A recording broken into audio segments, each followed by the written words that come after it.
नमस्कार दोस्तों, मैं डॉक्टर आशुतोष चौबे आप सभी का स्वागत करता हूं अपने यूट्यूब चैनल वैदिक जीएस एकेडमी पे। दोस्तों, आज जो मैं क्लास शुरू करूंगा वो बहुत ही इम्पॉर्टेंट क्लास होने वाली है। अब आप ये समझिए कि ये एक ऐसा टॉपिक है जहां एग्ज़ाम में बहुत ही महत्वपूर्ण प्रश्न यहाँ से आते हैं और अक्सर ही आप ये मान के चलिए कि कभी भी इतिहास का अगर प्रश्न पूछा जा रहा हो, प्राचीन इतिहास का प्रश्न पूछा जा रहा हो, तो यह जो अध्याय है ये बहुत महत्वपूर्ण है और यहाँ से जो है आपको हमेशा प्रश्न देखने को मिलेगा।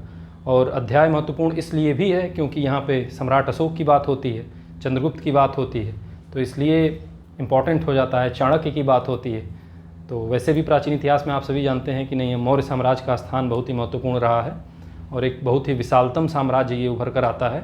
और सबसे अच्छी बात क्या होती है कि इस साम्राज्य के साथ जो हमारे स्रोत हैं उनकी संख्या बढ़ जाती है।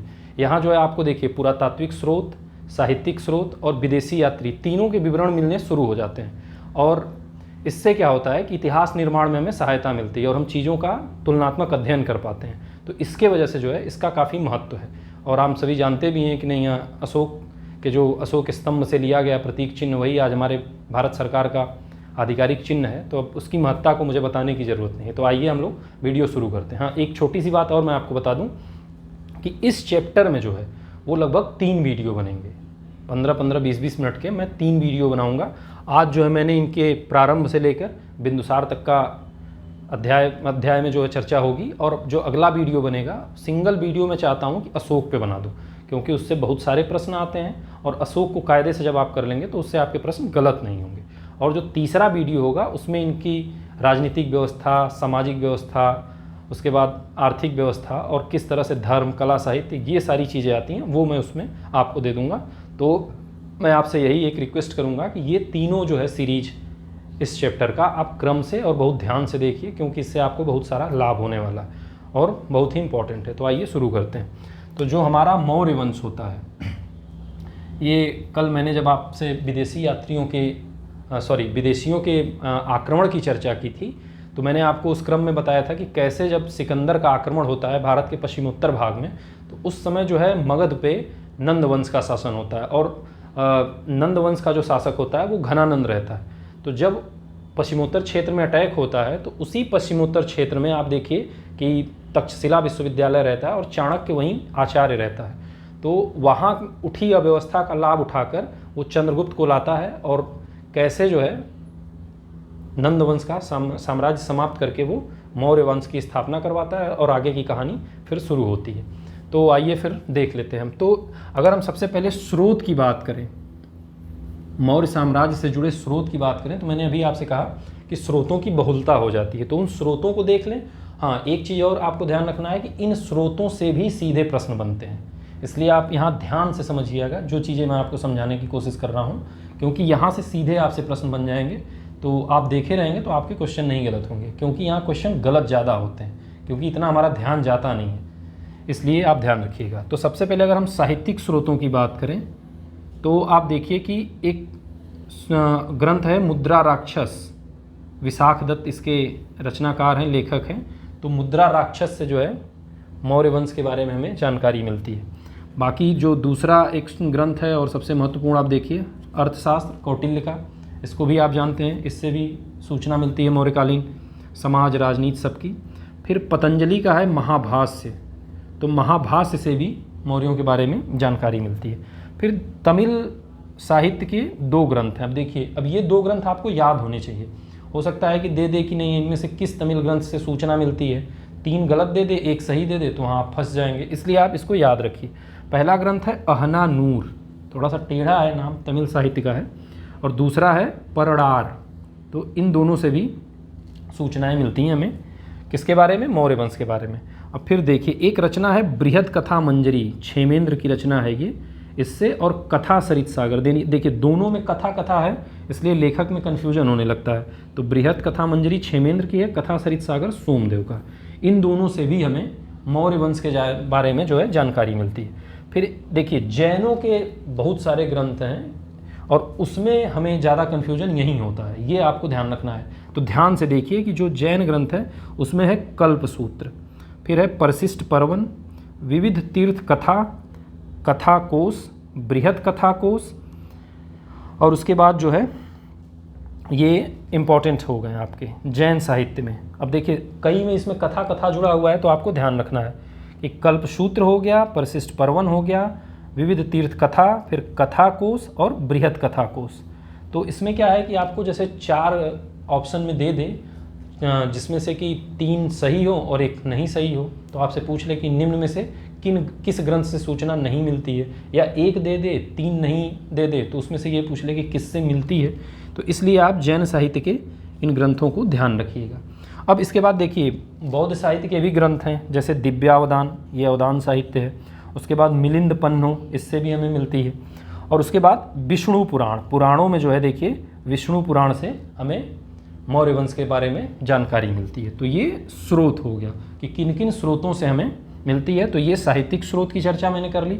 अब आइए पुरातात्विक स्रोत को देख लेते हैं कि कौन से पुरातात्विक स्रोत हैं जिससे हमें मौर्य साम्राज्य के बारे में जानकारी मिलती है।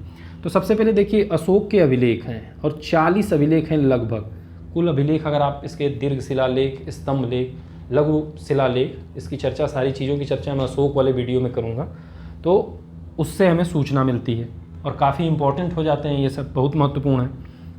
उसके बाद देखिए शाहगौरा एक जगह है उत्तर प्रदेश में, गोरखपुर में, शाहगौरा ताम्रपत्र लेख, उससे हमें इनकी सूचना मिलती है। फिर एक लेख है महास्थान पाषाण अभिलेख, ध्यान रखिएगा ये भी पूछा जाता है कभी कभी एग्जाम में कि शाहगौरा किस चीज़ पे लिखा गया वो लेख था। तो ये ताम्रपत्र है, यानी तांबे पे लिखा गया, तांबे की पट्टियाँ होती थी उस पर लिखा जाता था। और जो महास्थानगढ़ का लेख है ये पाषाण पे था।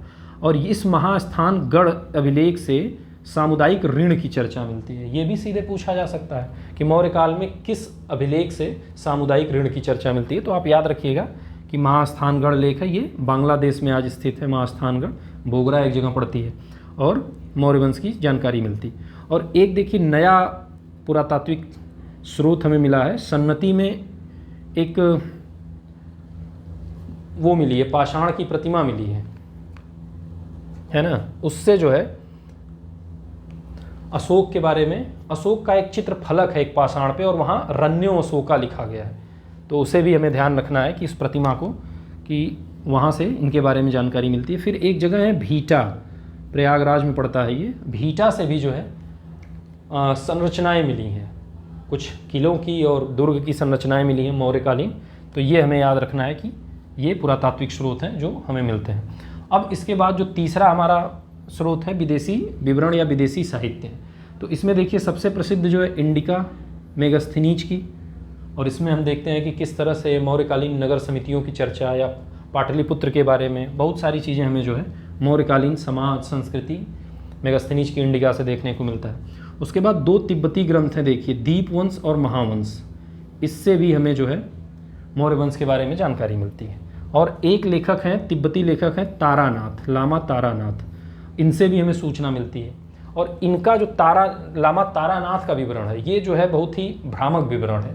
तो ये भी आप याद रखिए कि कौन सा ऐसा विदेशी साहित्यिक स्रोत है जो मतलब ये बहुत भ्रामक विवरण और अजीब विचित्र टाइप के विवरण ये देते हैं। तो ये बहुत विश्वसनीय नहीं है, लेकिन फिर भी इसका भी यूज होता है, तो हमें ये याद रखना है। तो अब देखिए स्रोत हमारा कंप्लीट हो गया, किन किन स्रोतों से चर्चा हम बताएं साहित्यिक से मिलती है, पुरातात्विक से और विदेशी विवरणों से।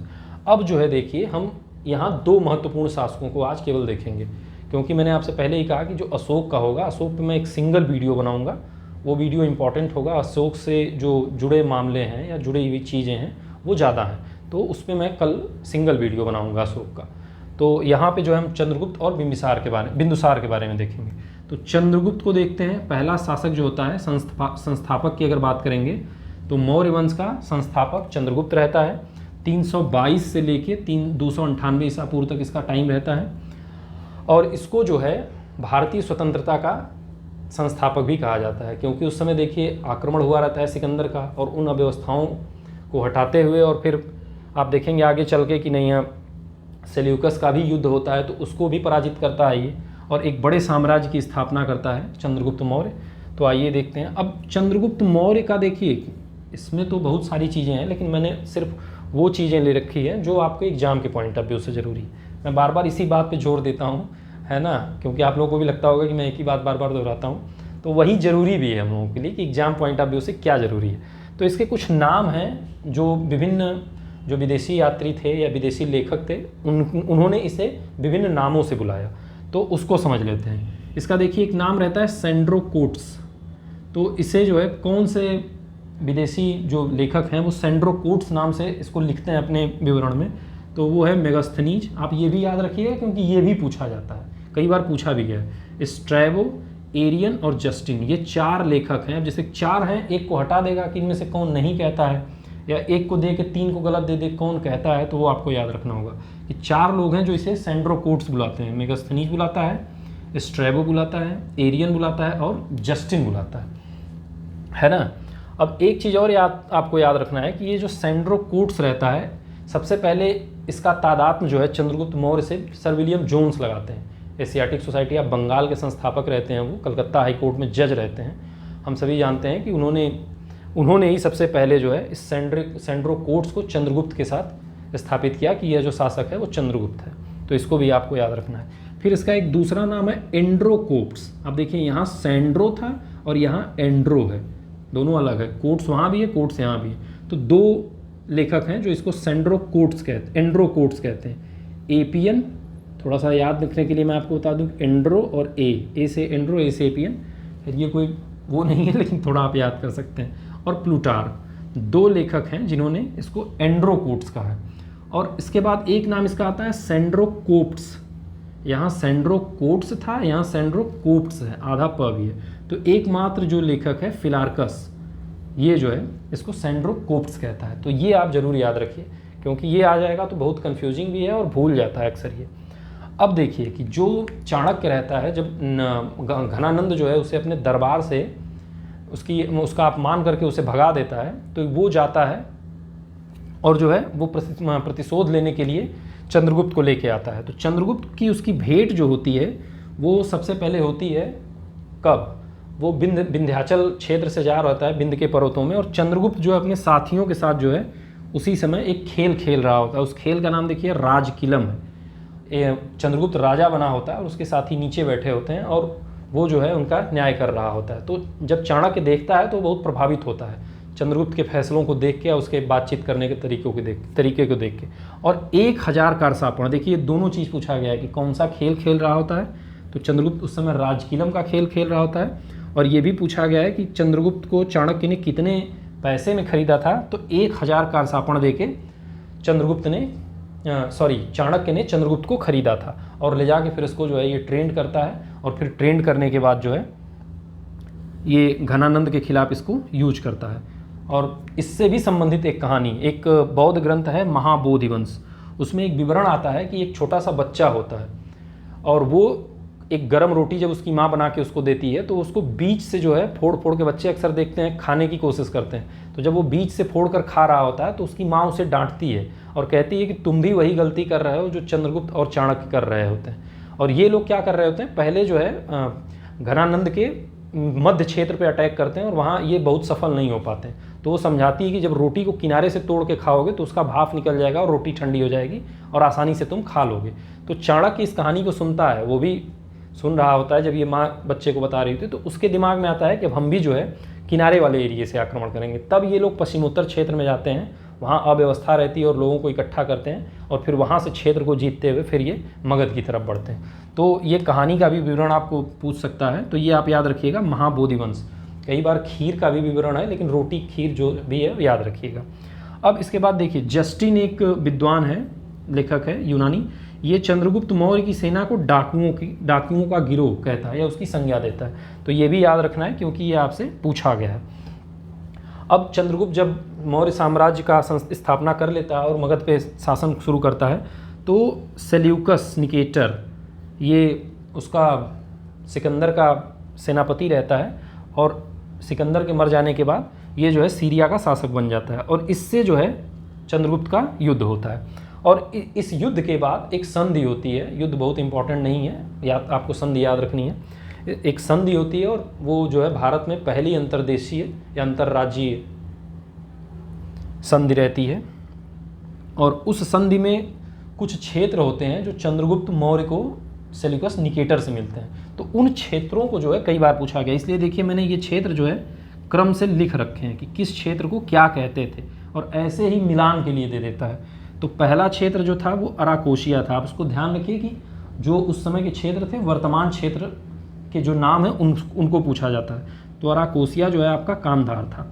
और पेरोपनिसडाई दूसरा क्षेत्र था, ये वर्तमान काबुल था। और तीसरा क्षेत्र है वो एरिया यानी आज का हेरात। चौथा क्षेत्र है जेड्रोसिया यानी आज का मकरान तट। इन चारों क्षेत्रों को दे देता है और इनके प्राचीन नामों को दे देता है और मैच करने के लिए आपको दे देता है। तो ये आप याद रखिएगा, बहुत इंपॉर्टेंट है और कई बार एग्जाम में ये पूछा जा चुका है। और बदले में जो है चंद्रगुप्त ने क्या दिया था सेल्यूकस को, 500 हाथी, ये भी पूछा गया है, तो ये भी याद रखिए। हाथियों की संख्या ही पूछ देता है कितने दिए गए थे, तो 500 हाथी देता है, और ये याद रखना है। अब चंद्रगुप्त के बारे में मुझे बहुत नहीं बताना है आपको। लास्ट में क्या है कि ये जैन धर्म के एक आचार्य रहते हैं भद्रबाहु, उनके प्रभाव में आता है और जो है चला जाता है कहाँ, श्रवणबेलगोला में, और वहाँ जाके संलेखना पद्धति से अपने जीवन को ये समाप्त कर लेता है। तो ये हो गया आपका चंद्रगुप्त। अब चंद्रगुप्त के बाद देखिए शासक बनता है बिंदुसार। तो बिंदुसार जो है वो चंद्रगुप्त और दुर्धरा, यानी चंद्रगुप्त की रानी रहती है, बहुत सारी रानियाँ जिसमें एक रानी रहती है दुर्धरा, उनकी संतान है। आपको याद रखना है कि अगर बिंदुसार की माँ पूछ दिया जाए, इसलिए मैं आपको यहाँ बता रहा हूँ, तो आपको याद रखना है कि दुर्धरा उसकी माँ थी। अब देखिए जो बिंदुसार रहता है उसके भी कई नाम है और कई स्रोतों से उन नाम की हमें जानकारी मिलती है। तो आपको उन नाम को याद रखना है और किन स्रोतों से उस नाम की जानकारी मिलती है ये याद रखना है, क्योंकि ये भी पूछा जाता है। अब देखिए उसका जो दो नाम है भद्रसार और बारिसार, ये हमें पता चलता है पुराणों से। और दूसरा जो नाम उसका रहता है वो है सिंहसेन, ये हमें जैन साहित्य से पता चलता है। और तीसरा नाम रहता है अमित्रघात, ये हमें महाभाष्य यानी पतंजलि के महाभाष्य से पता चलता है। तो हमने देखा कि उसके 4 विभिन्न नाम हैं और 3 स्रोतों से पता है, तो ये हमें याद रखने हैं। अब इसके बाद देखिए बिंदुसार के समय में तक्षशिला में एक विद्रोह होता है। तो उस समय वहाँ का जो शासक होता है, ये इसका पुत्र है सुसीम, अशोक का भाई है, तो सुसीम वहाँ का शासक रहता है, उससे विद्रोह नहीं संभलता है। तो अशोक को जो है बिंदुसार भेजता है उस विद्रोह को दबाने के लिए, और अशोक उन विद्रोहों को दबा के शांत करता है। तो आपको ये भी एक छोटा सा फैक्ट याद रखना है। अब इसके बाद जो है हम देखते हैं कि इसके टाइम में कुछ विदेशी राजदूत आए रहते हैं, उनको भी पूछा जाता है, इंपॉर्टेंट है। तो हम इसके वैदेशिक संबंधों को देख लेते हैं। एक शासक रहता है सीरिया का एंटियोकस, उसका जो है राजदूत रहता है डाइमेकस। तो डाइमेकस जो है बिंदुसार के दरबार में आया रहता है, और उसका विवरण हमें कौन देता है, स्ट्रैबो देता है। आपको ये सब भी याद रखना है, जो मैं बोल रहा हूँ ये महत्वपूर्ण है। स्ट्रैबो कहता है कि नहीं, बिंदुसार ने एक पत्र लिखा किसको, एंटियोकस को, और उसने 3 चीज़ों की मांग की, मीठी मदिरा की, जो अंगूरी मदिरा रहती है, अंजीर की, और एक दार्शनिक की। तो जो एंटियोकस रहता है वो कहता है कि मतलब यूनानी परंपरा में दार्शनिक भेजे जाने का कोई सिस्टम नहीं है, इसलिए वो दार्शनिक नहीं भेजता, और 2 चीज़ें मतलब अंजीर और मीठी मदिरा जो है उसको दे के भेज देता है। अब इसके बाद देखिए एक मिस्री शासक है मिस्र का, टालमी फिलाडेल्फस, इसका एक राजदूत रहता है डायोनीसियस, वो भी बिंदुसार के दरबार में आया रहता है। तो इन दोनों राजदूतों को आपको याद रखना है। अब उसके बाद कुछ और विवरण है बिंदुसार से संबंधित जो महत्वपूर्ण है, उसको हम देख लेते हैं। तो सबसे बड़ी मंत्रिपरिषद प्राचीन काल में जो है वो किसकी रहती है, बिंदुसार की, और 500 सदस्य संख्या इसकी रहती है। और इसकी सूचना हमें मिलती है बौद्ध ग्रंथ है दिव्यावदान, अवदान साहित्य है, दिव्यावदान से मिलती है। कितनी संख्या रहती है, 500। और इस मंत्रिपरिषद का जो प्रमुख रहता है वो रहता है खल्लाटक, नाम भी आपको याद रखने हैं। और इसका जो प्रधानमंत्री रहता है वो दूसरा है, यानी राधागुप्त है। मंत्रिपरिषद का जो प्रधान या प्रमुख रहता है वो खल्लाटक है, और प्रधानमंत्री जो है बिंदुसार का वो राधागुप्त है। और बिंदुसार जो है, बिंदुसार आजीवकों को भी संरक्षण देता है, और इसके दरबार में एक आजीवक की चर्चा मिलती है, उसका नाम है पिंगल वत्स, ये भी पूछा गया है। तो आपको याद रखना है कि पिंगल वत्स उसके दरबार में रहता है। और मुझे लगता है कि चंद्रगुप्त और बिंदुसार से जो महत्वपूर्ण चीज़ें थी वो मैंने आपको बता दी, बाकी इनके स्रोत को बता दिया। और जो है अब क्या है कि अगला जो वीडियो मैं आपके लिए लेके आऊँगा वो होगा अशोक का, और अशोक से संबंधित जो कुछ भी महत्वपूर्ण बातें होंगी वो उस वीडियो में, कल वाले वीडियो में आपको मैं दे दूंगा, और उसको भी आप ध्यान से देखिएगा। और उसके बाद जो एक तीसरा वीडियो मैं बनाऊंगा उसमें जो है मौर्यों का जो भी प्रशासनिक और आर्थिक विवरण है वो मैं आपको दे दूंगा। तो मौर्य आपका बहुत कायदे से कंप्लीट हो जाएगा। और अगर आप इसको अच्छे से कर लेते हैं, 1-2 बार पढ़ लेते हैं, तो मुझे पूरा विश्वास है कि इस टॉपिक से जो भी आपको क्वेश्चन मिलेंगे एग्ज़ाम में वो आप सॉल्व करने में सक्षम होंगे। तो आज के लिए इतना ही, धन्यवाद। और अगर आपको वीडियो अच्छा लग रहा है तो प्लीज़ फिर आपसे एक बार रिक्वेस्ट है कि इसको लाइक करिए, सब्सक्राइब करिए, शेयर करिए, ताकि ज़्यादा से ज़्यादा लोगों के पास ये जाए और मुझे भी अच्छा लगेगा कि नहीं आप लोग जो है मेरे वीडियो को पसंद करते हैं। धन्यवाद।